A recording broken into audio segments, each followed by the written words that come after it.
Good morning and good afternoon, everyone. Myself, Madhukar Jukanti, and I'm from University of Central Missouri, and I have 10 plus years of experience in DevOps and backend and front end. Technically, I'm a full stack engineer. So today, I'm going to present you about the natural language processing and the practice of the natural language processing in multilingual NLP. So let's get started and deep dive into the topic. So NLP actually it undergone massive transformation and moving from Nike academic curiosity to absolute cornerstone of the modern AI. So today we aren't just processing the text; we are navigating and diversity of human culture, and our applications has to handle like multiple languages. So then complex scripts and cultural context simultaneously. So today we're going to focus on something to prove techniques that could make these things possible, from the way we break down words to massive transformer architecture that power the global communication and translation. So in general, like think about it as like a translation app to go to your local market in a foreign country. And if you cannot handle the script or the local dialect, and the technology fails. So we are building the tool that ensures the connectivity, or like which never breaks. So the major goal of this one is to like build that. So to understand this about the system, how the system works, we have to look at the full stack.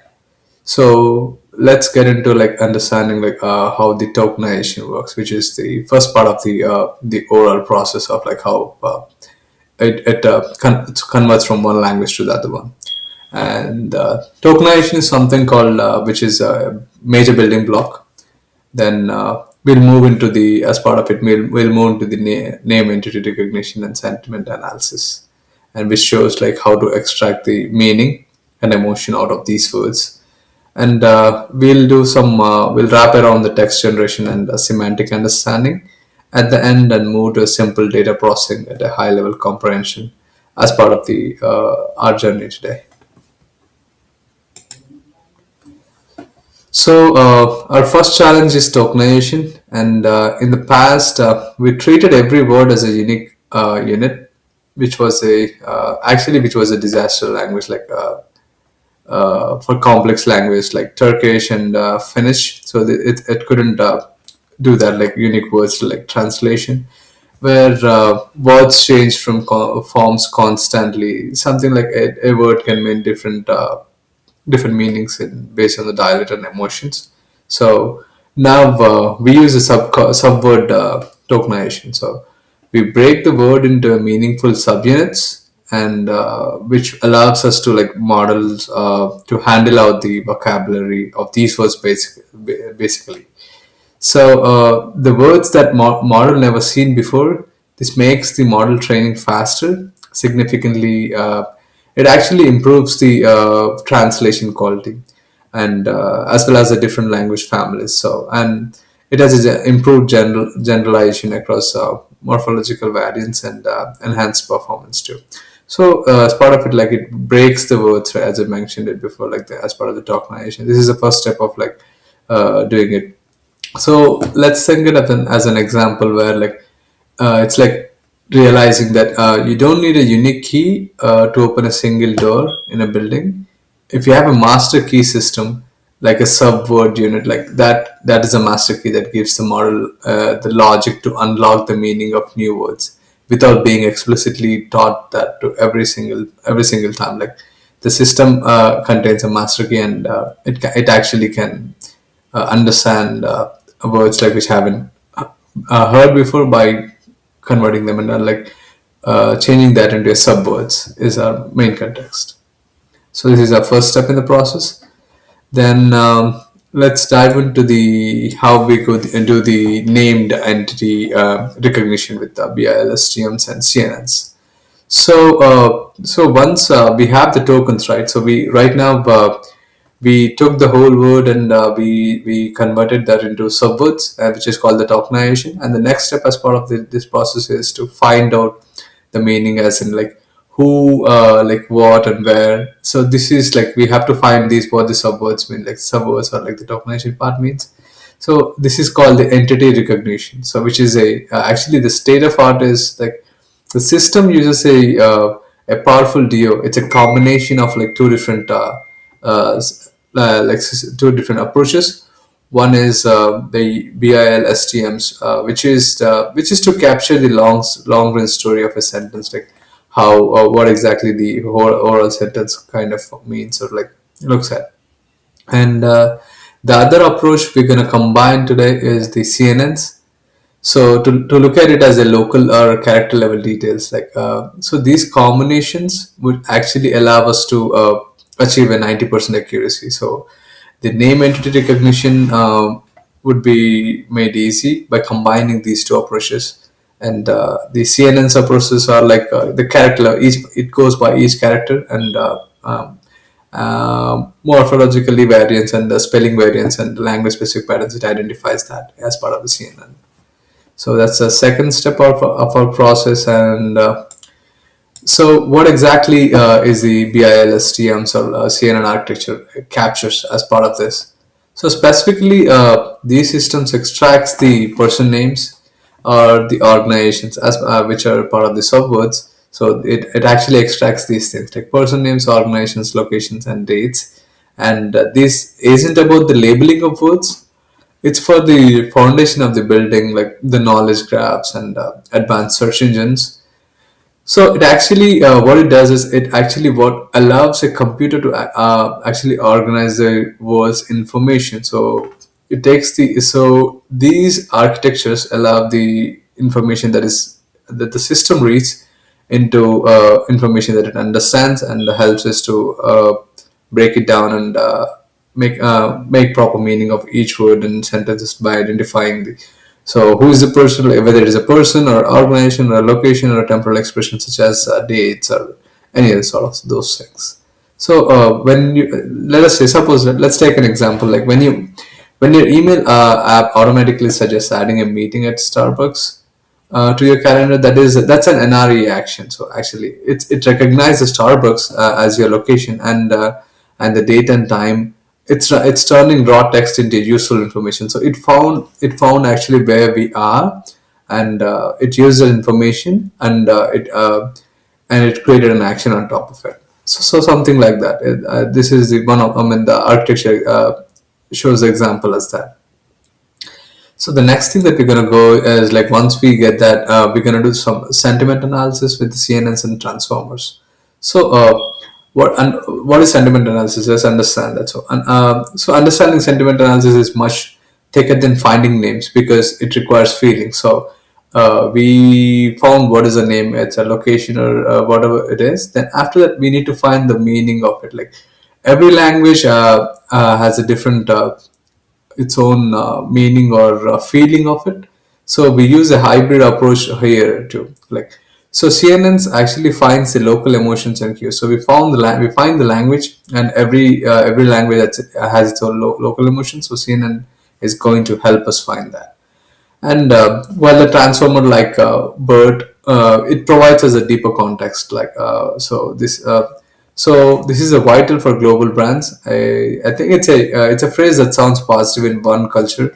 It's like it could sound negative in a different culture. So you need both local vibe as well as a global context to make it sound right for the user. So it's called the sentiment analysis, which is part of it, and we use CNNs and transformers to achieve that.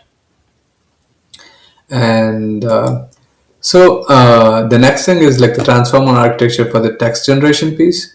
So now, after we do the sentiment analysis of the tokenized words and identifying the named entities, we now get into the tech that changed everything. So the transformer. So transformers, we can think it as like data sets based on based on this. The transformers thing is built based off of an article called a paper called like attention is all you need. So this is based off of that. So these models actually replace the older systems which were using the self-attention, and instead of reading a sentence word by word, the model looks at the whole thing at once, and it can process data in parallel, and which makes it incredibly faster, and which is for like the parallel processing and position encoding, and it can process data in parallel, which makes it faster, incredibly faster, and generate the coherent long passages of a text. So and let us take an example to understand this one. So it's like a difference between reading a book through a straw versus like seeing the whole page at once. Like by seeing the whole page, the model understands how the first word relates to the last word instantly. Like understand the full context, it's gonna focus on it completely and parallelly process it, and we it understands the whole meaning by looking at the first page and the last page, and it correlates the meaning, and it understands, it does a sentiment analysis on top of it to understand the brief meaning of the local language too. And the next thing that we do is like the real world generation application. So how we actually achieve generation of this one in a real world. So the technology was delivered with massive leaps in machine learning, machine translation, and the text summarization, and conversational agent. So transformers have delivered like a substantial improvement in BELEU scores for translation across language pairs and parity, like benefiting the lower language and through like transfer learnings and multilingual pre-language approaches, like training approaches too.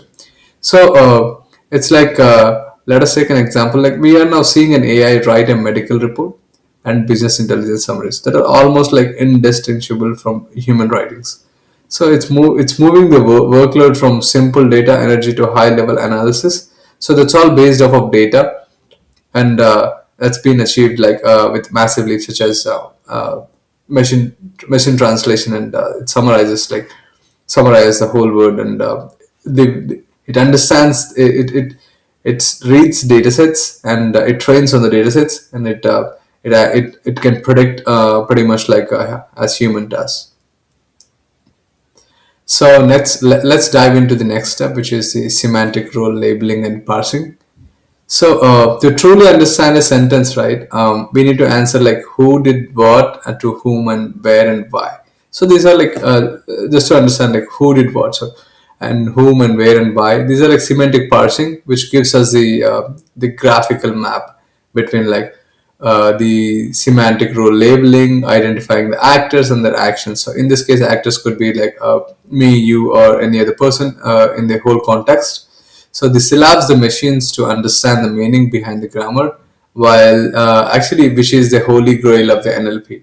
So the semantic labeling piece would label like it analyzes the grammatical structure, identifying the relationship between the words and phrases. So this provides the fundamental structure upon which the semantic analysis kind of builds. So the labeling does is like identifies predicate argument structures, assigning roles. It could assign like agents, patients, instrument locations, and this enables the machine to understand the meaning behind the grammatical structures.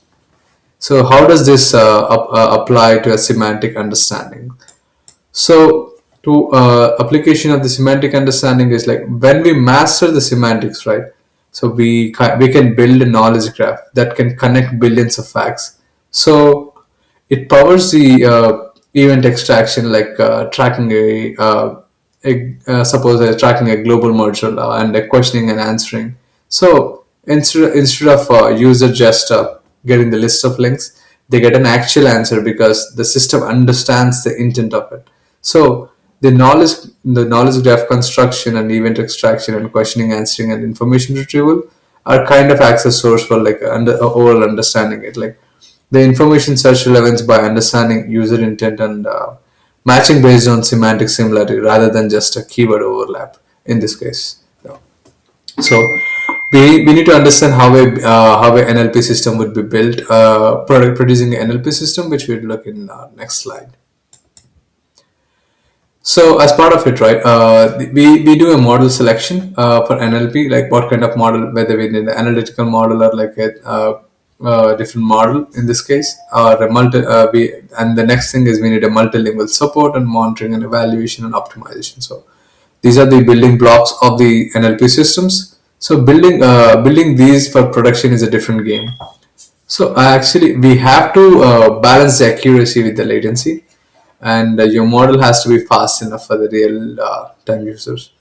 So in this case, you may have to monitor for the model degradation and the word changes and the slang changes, and maybe your model needs to adapt to that shift to stay relevant. uh, in this case, optimization is one of the things we have to keep in mind, like apply quantization and distillation and caching strategies to meet the real-time inference requirements too. So these are some of the key things that we have to keep in mind for building the production NLP system. So let's look at, like, if you're a practitioner and would like to implement this, what are the things that we have to keep in mind? Um, One of the thing is like the architecture matters. So, and think bilingual first and benchmark wisely and balance of trades. Some of the things that we have to keep in mind. And so I'll leave you three insights first. Think hybrid. So combine the architectures to catch the most of the features. And the second thing is think multilingual. Don't treat other languages as an afterthought. And finally, that the balance trade-offs in a life of environment, as we know it, as fast as reliable model is always better than a perfect model that is too slow to use. So we have to make it like trade-offs, like the if it is a production ready, so our model has to respond quickly, how we could improve the performance and all. So we aren't just building the math, we are building a tool for people, so who expects the response to be super fast in this case, and which kind of values or sentiments and everything. So if you have any questions about the multilingual NLP and the challenges, I'll be available at on LinkedIn, at Madhukar Jukanti on LinkedIn. Um, Thank you.